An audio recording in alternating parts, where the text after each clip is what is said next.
Did Microsoft really do this? They've shocked the whole world with this change.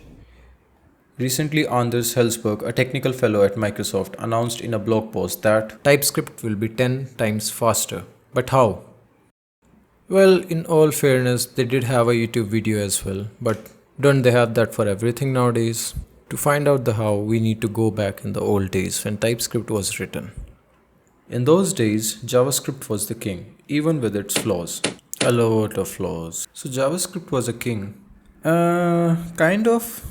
Gmail, Facebook, Netflix all started to use JavaScript, but the developer experience was not that good. Development in JavaScript was a pain, and Microsoft fixed it. TypeScript is a superset of JavaScript. It added static typing, better tooling, and a smoother developer experience.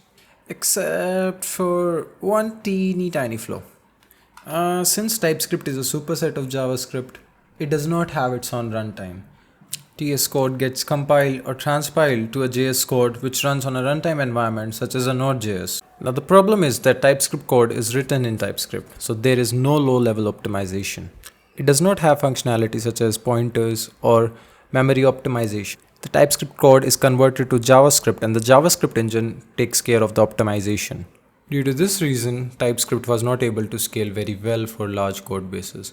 The editor loading time and other developer experience were very bad. So Microsoft decided to port TypeScript to Go. With Go introduced, the load speed of editor in Visual Studio Code increased up to 10 times.